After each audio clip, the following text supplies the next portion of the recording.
4 games into the 2024 season, and Oklahoma is already turning the page at the quarterback position. Jackson Arnold out, Michael Hawkins in, the true freshman.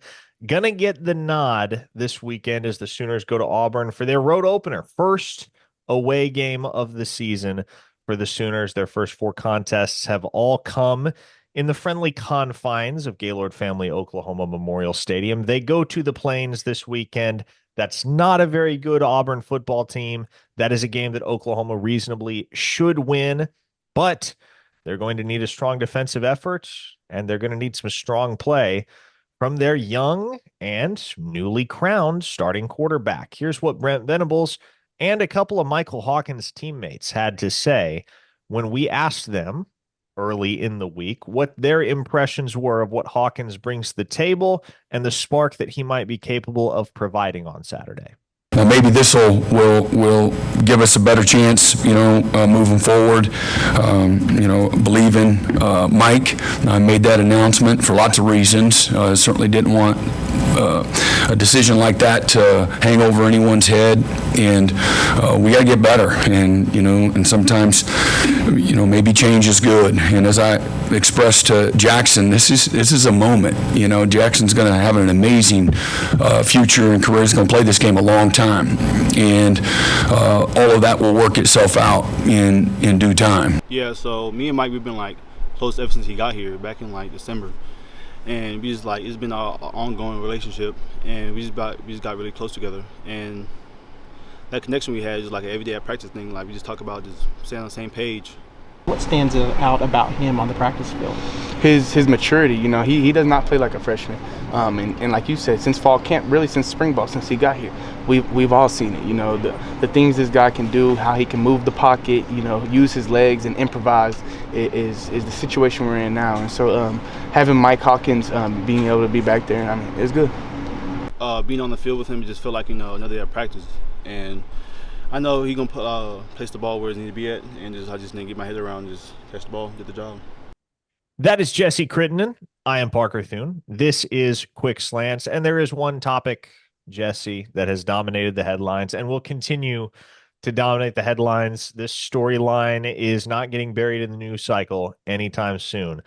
Michael Hawkins, as a true freshman, is now the starting quarterback at the University of Oklahoma. It hadn't been all that long since we've seen a true freshman start. Of course, Caleb Williams did it in 2021, but if you zoom out and look across the greater picture that is the history of Oklahoma football, it's not something that's all that common. A true freshman signal caller operating under center for the Sooners as the first string guy.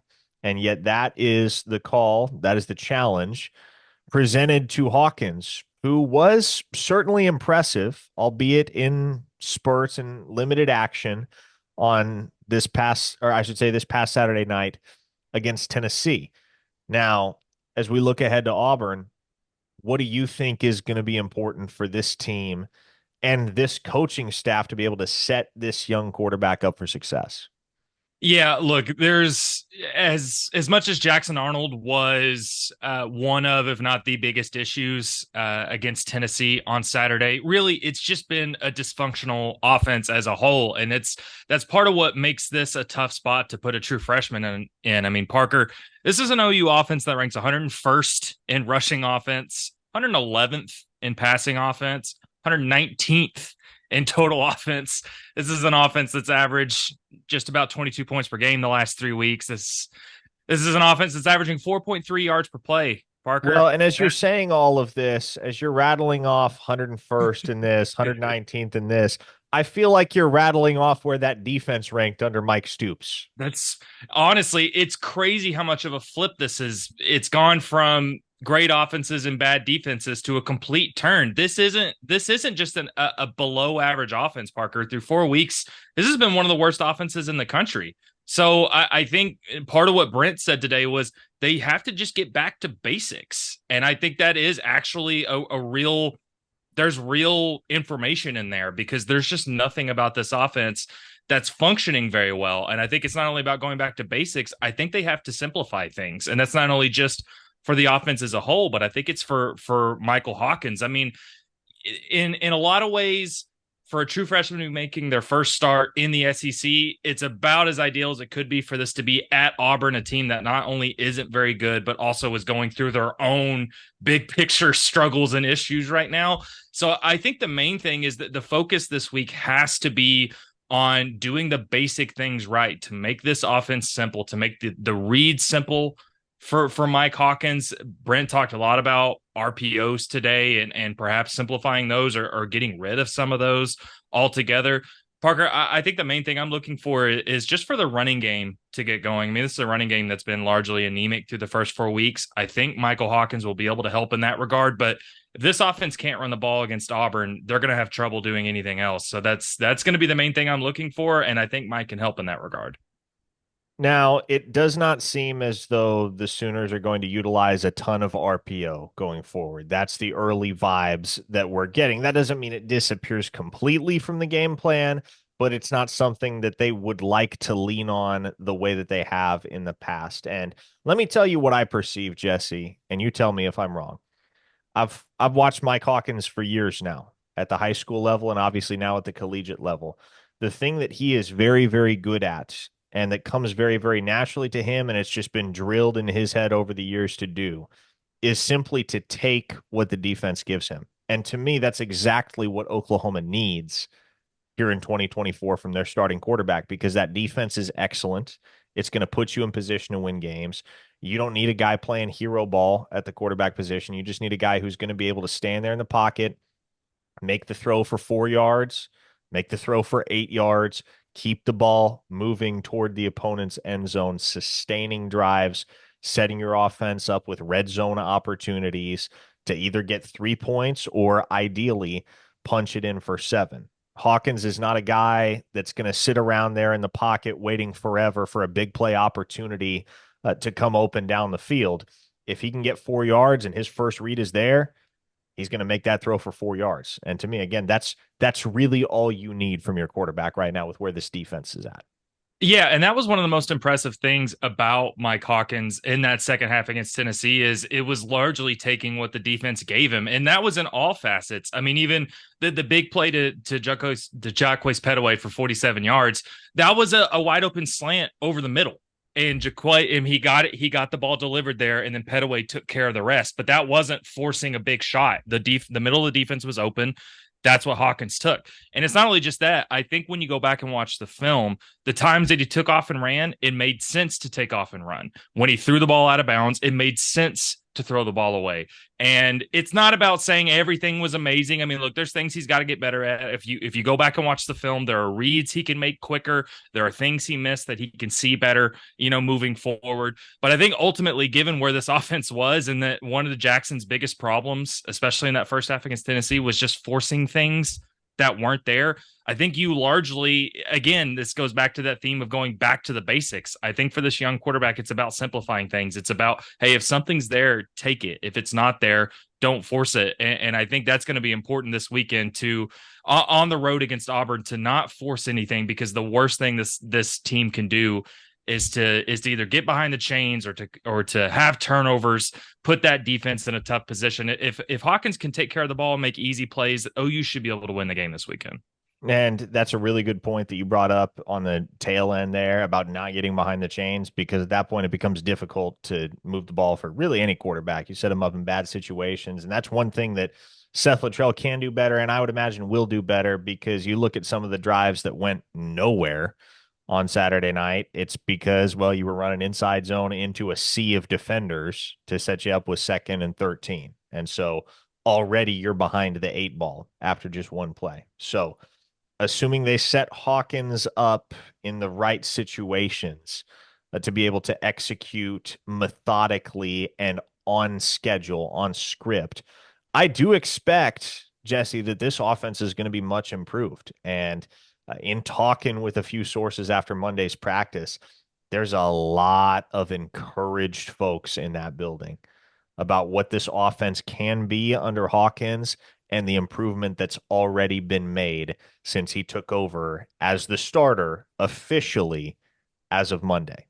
Now, he's also going to have some additional firepower at wide receiver, because We reported it on OU Insider on Monday. Brent Venables confirmed it that evening on his coach's show. Jacoby Johnson is making the switch from cornerback to wide receiver. And this is what Venables had to say earlier today in his press conference about the move. This wasn't a decision that we took lightly. Wanted to find out what he thought of it first and foremost. He wants to help the team, and will there be an impact this week? I don't know. I mean, that's kind of a reach. Wasn't the mindset. The mindset was, how could we get better this season? Got a long season ahead of us. We got 8 more regular season games in front of us, and so you're playing both the short term and the long term with that type of decision. I say long term, I'm talking about this season, and we don't want to give him up, and he's a fantastic corner and has a chance to get to play this game a long time at that position. But he's a natural, and he looked like a natural in some ways yesterday, and he's a smart guy and he cares a lot, and those are always good ingredients to have success. Jesse, I don't know if you got the chance to watch Jacoby Johnson play in high school, but I did on several occasions. The kid can ball. He's a very gifted, very natural wide receiver. And moreover, this is not a move that this staff makes if they don't believe that he is capable of helping at that position, not just in the long term, but the short term as well. Yeah, no, it is. And I asked Brent earlier because there were a few people that had pointed out, I mean, this isn't the first time this has happened, a DB moving to receiver. And I pointed out that happened with DJ Graham a couple of years ago. The difference here is DJ Graham approached the coaching staff about changing. This time around, it's the coaching staff going to Jacoby Johnson, not only because they need the help there, obviously, with how injured that whole room is, but it's because they've known since they recruited him that he has the chance to be an elite receiver. I got to see him in high school.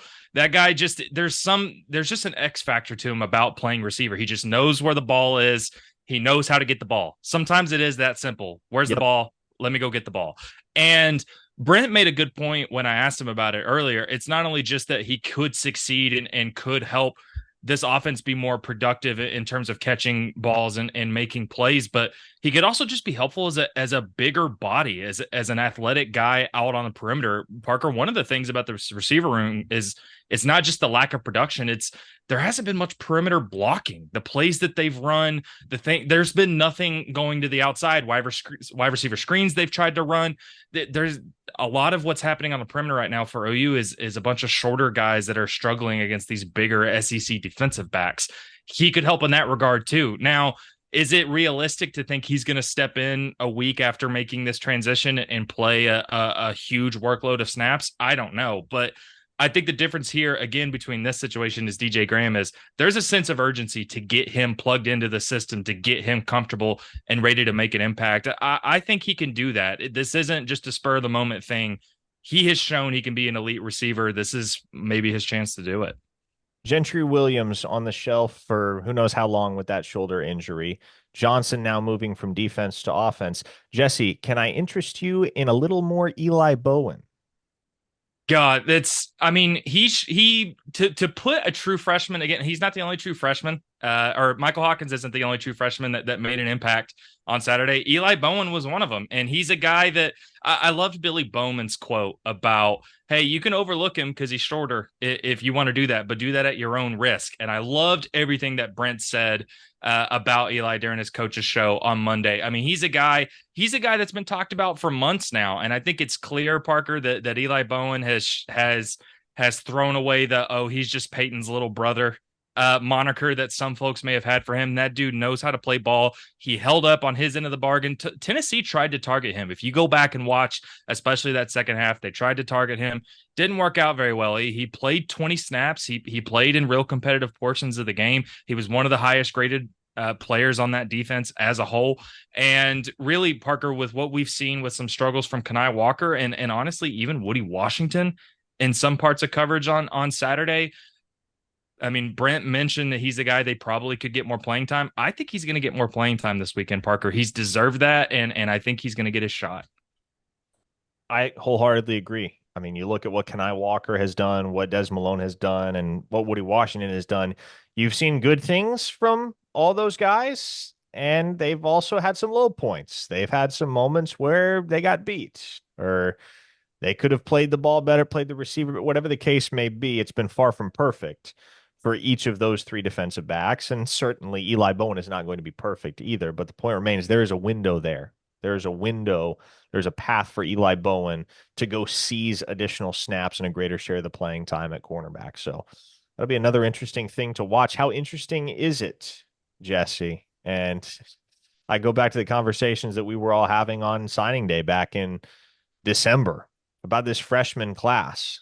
And the remark that got recirculated so many times and found ourselves repeating it over and over was so many of these freshmen are really, really talented football players, but you're not really going to need any of them right off the bat. Maybe one or two guys here or there. And okay, maybe he has a really strong fall camp. He has a really strong fall camp.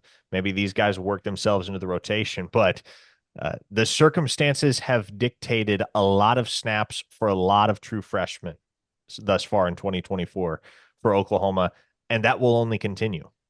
No, and you look at both sides of the ball. It's not just one side of the ball. I mean, Parker Zion Raggins at receiver played 50 snaps against Tennessee. That is a true freshman out on the perimeter, making his not only his appearing in his fourth game, but playing against Tennessee defenders, playing 50 snaps. Now, obviously, that's because that wide receiver room is so injured, but that's a guy playing real meaningful snaps. You look at the defense. It's Jaden Jackson playing 40 snaps a game on the interior. It's Eli Bowen getting real snaps. It's Michael Boganowski getting real snaps in that secondary. And now you've got Michael Hawkins as a true freshman making his first start. And like you said, part of it's circumstances, but for some of these guys, like Jaden Jackson and like Michael Boganowski, and now Michael Hawkins, these are guys that OU now needs to step up, that have shown enough to earn the trust, to earn playing time.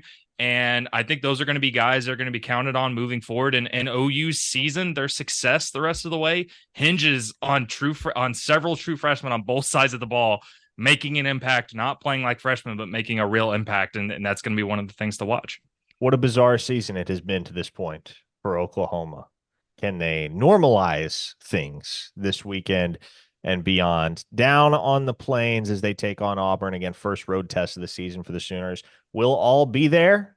I will, Jesse will, Brian Clinton, Brandon Drum will be down there too. We will have live coverage for you from Auburn, Alabama, from Jordan-Hare Stadium, and we'll have coverage all week leading up to the game itself. So would highly recommend you hit that subscribe button and head over to ouinsider.com to check out some of our fantastic written content, not just about the team, but about Oklahoma's recruiting efforts as well. A lot of visitors in town this past weekend for that Tennessee game.